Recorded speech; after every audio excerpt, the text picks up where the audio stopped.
নমস্কাৰ আপোনালোকে নিশ্চয় বাজেট এনালাইচিছ চাইছে আৰু সেইকাৰণে আমি আজি কুৱেশ্যন কৰিবলৈ গৈ আছোঁ কেনেকুৱা কুৱেশ্যন পৰীক্ষাত আহিব পাৰে কাৰণ পৰীক্ষাটো আমি কুৱেশ্যনেই কৰিব লাগিব হয়নে বাকী বস্তুবোৰ বুজিও যাম তথাপিও দুই এটা ভাল কুৱেশ্যন উলিয়াইছোঁ আৰু লগতে ছেশ্যনটো ভালদৰে যদি চাই কাৰেণ্ট এফেয়াৰ্ছ আৰু ষ্টেটিক পৰ্চন দুইখিনি আমি মিলাই কুৱেশ্যনখিনি কৰি আছোঁ অ'কে প্ৰথম এটা ইজি কুৱেশ্যন লওঁ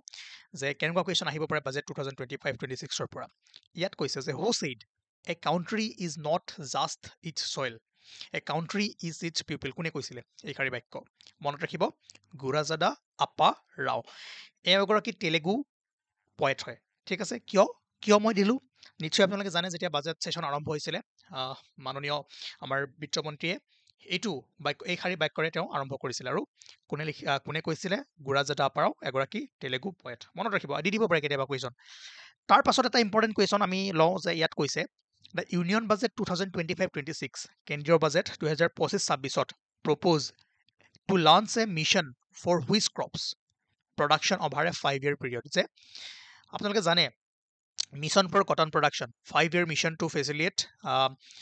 improvement in productivity and sustainability of cotton farming ঠিক আছে এটা 5 বছৰ মিছন লোৱা হৈছে য'ত কপাহৰ কি কৰিব যাৰ প্ৰডাক্টিভিটি যাতে ইনক্ৰিজ হয় তো সেইকাৰণে কুৱেশ্যনটো সুধিছে যে কেন্দ্ৰীয় বাজেট 2025-26ত 5 বছৰৰ ভিতৰত কোনটো শস্যৰ উৎপাদনৰ বাবে এটা মিছন আৰম্ভ কৰা হৈছে কপাহ ঠিক আছে মিছন ফৰ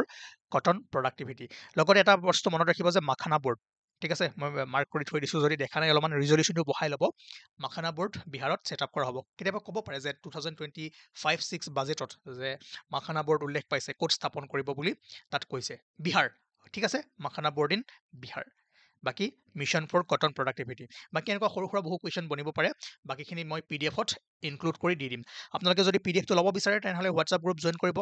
তাত আপোনালোকে পাই যাব মই লিংকটো তলত দি দিম তাৰপিছত কেনেকুৱা কুৱেশ্যন আহিব পাৰে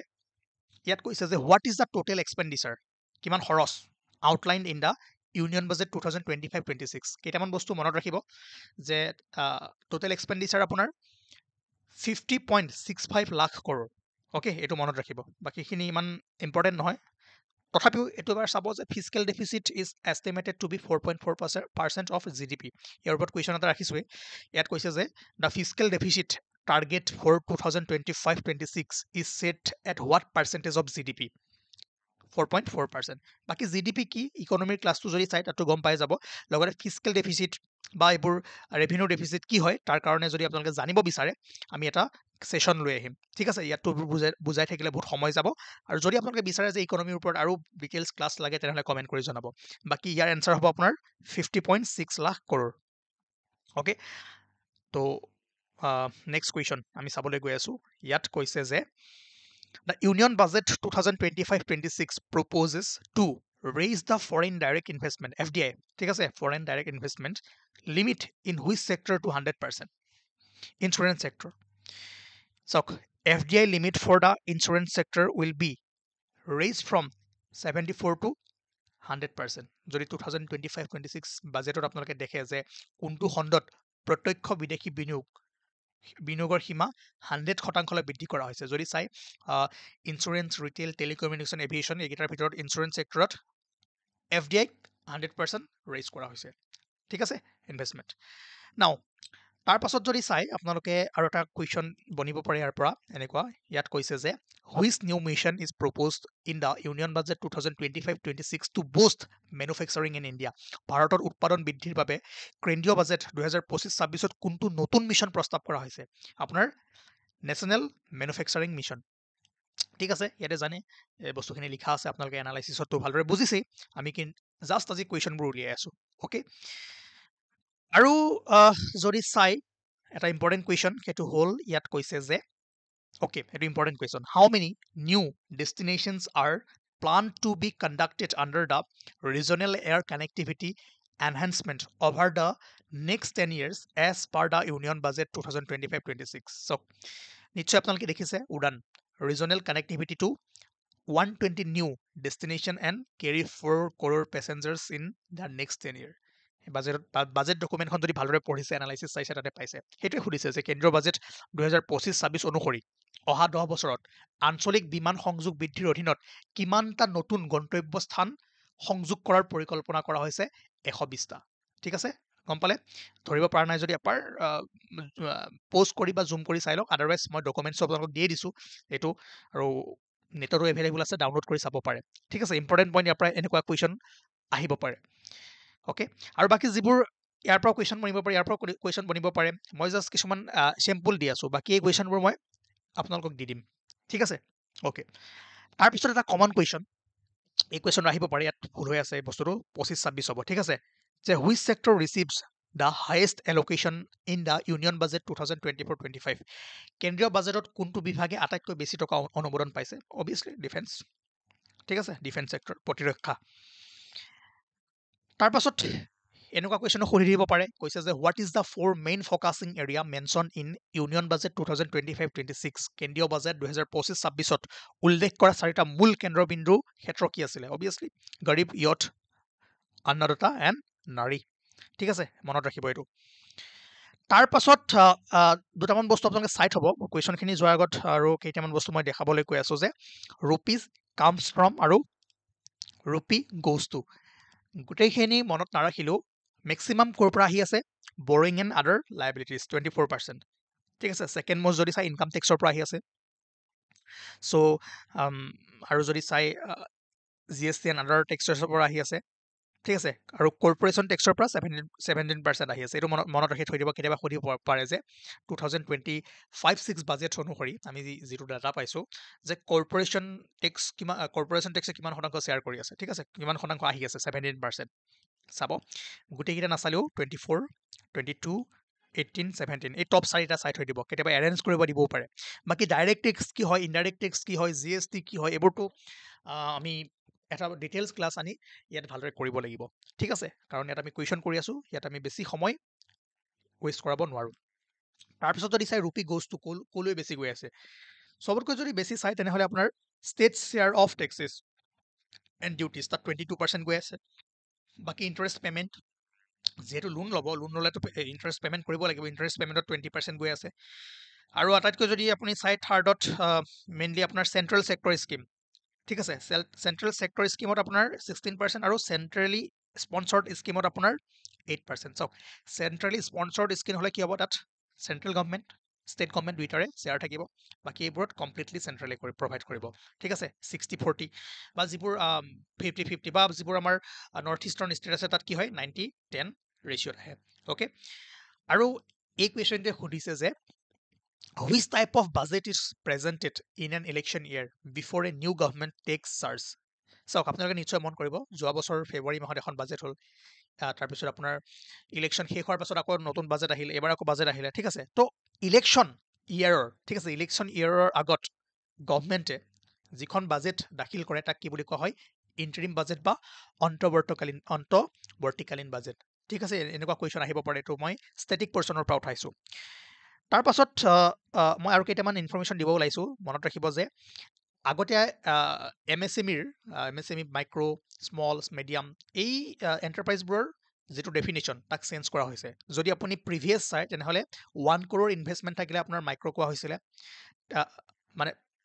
কাৰেণ্ট আৰু এইটো এতিয়া ৰিভাইজ হৈ যাব এতিয়াৰ পৰা আপোনাৰ 10 crore কি আছিলে স্মল 50 crore মিডিয়াম এণ্টাৰপ্ৰাইজ কিন্তু এতিয়া যিটো নতুনকৈ ৰিভাইজ কৰা হৈছে 2025-26 বাজেটত আমি পাইছোঁ যে 2.5 crore ইনভেষ্টমেণ্টক মাইক্ৰ' কোৱা হ'ব 25 হওক স্মল কোৱা হ'ব 125 হওক মিডিয়াম কোৱা হ'ব গতিকে ইয়াৰ পৰা কুৱেশ্যন বনিব পাৰে বহুখিনি কুৱেশ্যন বনিব পাৰে দিব পাৰে যে মাইক্ৰ' কিমান 2.5 আৰু স্মল 25 মিডিয়াম 125 লগতে টাৰ্ণ অভাৰটো চাই থৈ দিব 10 100 500 একেবাৰে ইজি চাওক 2.5 পইণ্ট আঁতৰাই 25 দেন 1 এটা লগাই দিব মনত ৰাখি যাব ঠিক আছে এইটো আপোনাৰ মানে কাৰেণ্ট যিটো চলি আছে বা অল্ড আছিলে এতিয়া যিটো আমাৰ ৰিভাইজ কৰিবলৈ গৈ আছে নিউ কৰিব গৈ আছে এইটো হ'ব ঠিক আছে বাকী এইখিনি আপোনালোকে জানিব লাগিব যে টোটেল এক্সপেণ্ডিচাৰ কিমান হ'ব 50.65 দেন আপোনাৰ fiscal deficit is estimated to be 4.4% of GDP বাকী ফিজিকেল ডেফিচিট ৰেভিনিউ ডেফিচিট এইবোৰ আমি শেষলৈ যদি সময় পাওঁ এবাৰ আওৰাই দিবলৈ ট্ৰাই কৰিম নাও ইয়াত কৈছে যে what is the purpose of the vote on account in the budgetary process ঠিক আছে বাজেট প্ৰক্ৰিয়াত ভোট অন একাউণ্টৰ উদ্দেশ্য কি হয় জানেনে টু চিক ইয়াৰ এনচাৰটো হ'ব to seek approval for expenditure during the election year transition চাওক যেতিয়া এটা ইলেকশ্যন আহে ট্ৰানজিশ্যন ইয়াৰ এটা আহে তো চৰকাৰখনক এই যি ইলেকশ্যনলৈকে বা ইলেকশ্যনৰ ৰিজাল্ট অহাৰলৈকে যি 2-3 মাহ সময় থাকে সেইখিনি সময়তো দেশখন চলাবৰ কাৰণে পইচাৰ প্ৰয়োজন হ'ব হয়নে তো তাকে আপোনাৰ কি সেইকাৰণে কি হয় ভোট অন একাউণ্ট তাকে কৈছে যে to seek approval for expenditures during the election year transition আপোনালোকৰ এটা কাম যে ভোট অন একাউণ্ট আৰ্টিকেল কিমানত আমি পাওঁ সেইটো কমেণ্ট কৰি জনাব ঠিক আছে হা এইটো ইম্পৰ্টেণ্ট কুৱেশ্যন ইয়াত কৈছে যে which economic document is presented separately before the union budget to provide an overview of the economy. কেন্দ্ৰীয় বাজেটৰ আগত কোনটো অৰ্থনৈতিক নথি পৃথকে দাখিল কৰি অৰ্থনৈতিক আভাস দিয়া হয় চাওক এইটো ইকনমিক ছাৰ্ভে সকলোৱে জানো ইকনমিক ছাৰ্ভেৰ পৰা কি হয় মানে বাজেটৰ আগদিনাখন ঠিক আছে মানে যিটো বছৰ গ'ল সেই বছৰটোত ইণ্ডিয়াৰ দেশৰ ইকনমি কি হ'ল ক'ত গ্ৰ'থ হ'ল ক'ত লেগ হ'ল বা কি ছেক্টৰত মানে বিভিন্ন যিবোৰ ৰিপৰ্ট আছে বিভিন্ন যিবোৰ ডিটেইল আছে ইকনমিক ছাৰ্ভেত প্ৰকাশ কৰা হয় ঠিক আছে সেইকাৰণে কুৱেশ্যনটো আমাক সুধিছে যে which economic document is presented separately before the union budget to provide an overview of the economy. বাকি static portionৰ পৰা কুৱেশ্যন আহিব পাৰে এনেকুৱা যে which article of the constitution of India deals with the annual financial statement আপোনাৰ নিশ্চয় জানে যে বাজেট সংবিধানত আপুনি বাজেট ৱৰ্ডটো নাপায় কি বুলি কোৱা আছে এনুৱেল ফাইনেন্সিয়েল ষ্টেটমেণ্ট যিটো আমি আৰ্টিকেল 112ত পাওঁ ঠিক আছে 112 তাৰপিছত যদি চাই আৰু কেইটামান কুৱেশ্যন আপোনালোকৰ হ'ব পাৰে আপোনালোকে জানে যে 2017 চনৰ আগলৈকে ঠিক আছে দুখন বাজেট আহিছিল এখন হ'ল আপোনাৰ জেনেৰেল বাজেট আৰু এখন আপোনাৰ ৰেলৱে বাজেট ঠিক আছে কিন্তু 2017 চনৰ পৰা কি কৰিলে ৰেলৱে বাজেট আৰু জেনেৰেল বাজেটক মাৰ্জ কৰি ইউনিয়ন বাজেট লৈ অনা হ'ল ঠিক আছে এইকাৰণে কুৱেশ্যনটো আহিব পাৰে যে in which year railway budget and general budget were merged 2017 ঠিক আছে নেক্সট কুৱেশ্যন ইয়াত কৈছে যে who presented the budget in parliament সংসদত বাজেট কোনে উপস্থাপন কৰে অভিয়াছলি ফাইনেন্স মিনিষ্টাৰ আৰু বৰ্তমান এতিয়ালৈকে নিৰ্মলা সীতাৰমণে কিমানবাৰ বাজেট প্ৰেজেণ্ট কৰিছে how many times has Nirmala Sitharaman presented the budget in parliament till now 8 time মনত ৰাখিব তেওঁ এতিয়ালৈকে থাৰ্ড হাইষ্ট হ'ব ঠিক আছে মই আপোনালোকক চাৰ্টখন দি দিম মোৰ অলপমান কনফিউজ আছে ইয়াত থাৰ্ড হাইষ্ট হ'ব ঠিক আছে আৰু ফাৰ্ষ্ট ওমেন মেবি যিয়ে 8বাৰ এতিয়ালৈকে বাজেট প্ৰেজেণ্ট কৰিছে তাৰ পাছত what is the full form of GST এইটো আৰু কৰিব লগা বস্তু নহয় আৰু আপোনালোকে কমেণ্ট কৰি জনাওক আৰু GST কেতিয়াৰ পৰা লাগু হৈছিলে 1 জুলাই 2017 পৰা ঠিক আছে GST was implemented India from সেইটো একদম পানী কুৱেশ্যন কৰিবলৈ ট্ৰাই কৰিব তাৰ পাছত who is the chairperson of GST council GST পৰিষদৰ অধ্যক্ষ কোন হয় ফাইনেন্স মিনিষ্টাৰ অফ ইণ্ডিয়া ঠিক আছে আৰু নীতি আয়োগ কেতিয়া ফৰ্ম হৈছিলে নীতি আয়োগ 2015ত তাৰ আগলৈকে কি আছিলে আৰে 15 নে 14 15 ঠিক আছে খেলিমেলি নকৰিব তাৰ আগলৈকে কি আছিল প্লানিং কমিশ্যন কেতিয়াবা সুধিব পাৰে যে প্লানিং কমিশ্যনৰ শেষৰজন অধ্যক্ষ কোন আছিলে মনমোহন সিং নৰেন্দ্ৰ মোদী জনাব হা ইয়াত কৈছে যে which article of the Constitution of India deals with the definition of money bill ভাৰতীয় সংবিধানৰ কোনটো অনুচ্ছেদে সংজ্ঞা মানি বিলৰ বিষয়ে কি কৰিছে ইয়াতে কৈছে মানি বিল কিমান আছিলে 109 ইয়াত 10 কমেণ্ট কৰি জনাব তাৰপিছত কৈছে যে a money bill can be introduced money bill can be introduced only in Lok Sabha চাওক কুৱেশ্যন কৰি আছো বহুতে এই বস্তুখিনি জানে বা বহুতে নাজানিব পাৰে আমাৰ যদি পলিটি সেশ্যন কেইটা চাইছে তাতো এইবোৰ বস্তু পঢ়োৱা হৈ আছে ভালদৰে আদাৰৱাইজ যিসকলে আমাৰ মেটেৰিয়েলছবোৰ লৈছে তাতো লিখা হৈ আছে আৰু যিসকলে এতিয়াও বুজি পোৱা নাই আমি পাছত ক্লাছ লৈ আহিম আপোনালোকে বুজি পাব জাষ্ট কুৱেশ্যনবোৰ কৰি যাওক কেনেকুৱা কুৱেশ্যন আহিব পাৰে সেই বস্তুখিনি আপোনালোকে চাই যাওক এতিয়া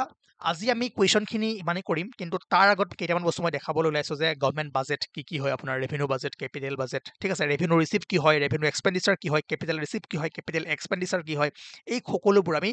ভালদৰে আলোচনা কৰিম ইয়াৰ পাছত তাৰপিছত আপোনালোকক এনেকুৱা কুৱেশ্যন কিছুমান দিব পাৰে যে fiscal deficit equal to interest payment borrowings interest payment less borrowings borrowing less interest payment ঠিক আছে বিত্তীয় ঘাটি কিহৰ সমান হয় বৰয়িংছ মানে ঠিক আছে এতিয়া বাদ দিয়ক এতিয়া জাষ্ট চাই যাওক মই ইয়াৰ কাৰণে এটা বঢ়িয়াকৈ ছেশ্যন বনাই থৈ দিছোঁ আপোনালোকে কমেণ্ট কৰিব যে এই ছেশ্যনটো লাগে নে নাই ঠিক আছে তেতিয়া আপোনালোকে এনেকুৱা কুৱেশ্যনবোৰ কৰিব পাৰিব ইয়াত কি কৈছে যে the government starts selling its securities to the private sector what is the process is called ইয়াক কি বুলি কোৱা হয় ঠিক আছে যে যেতিয়া চৰকাৰে ব্যক্তিগত খণ্ডক নিজৰ সিকিউৰিটি বিক্ৰী কৰিবলৈ আৰম্ভ কৰে নিশ্চয় আমি ইকনমি এটা ক্লাছত পঢ়িছিলোঁ, তাক কি কোৱা হয়? Dish investment. মনত পৰিছে? যিসকলে কৰিছে তেওঁলোকে জনাব। তাৰ পাছত এই এনেকুৱা কুৱেশ্যনসমূহ যে which one of the following is not a capital expenditure. ঠিক আছে, which of the following is a direct tax. এই সকলোবোৰ বস্তু আমি কৰিবৰ কাৰণে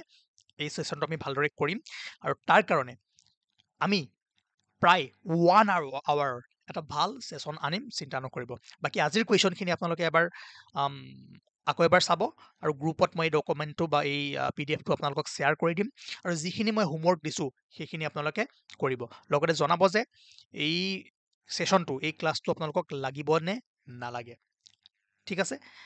নাও আজি আমাৰ কুৱেশ্যনখিনি হৈ গ'ল। লগতে আপোনালোকে যদি কিবা PDF ল'ব বিচাৰে, কোৰ্চ ল'ব বিচাৰে, তেনেহ'লে কণ্টেক্ট কৰিব। মই ডেছক্ৰিপশ্যনত মোৰ হোৱাটছআপ নাম্বাৰটো বা আমাৰ যিবোৰ গ্ৰুপৰ ডিটেইলছ আছে সকলোবোৰ দি দিছোঁ। Thank you everyone.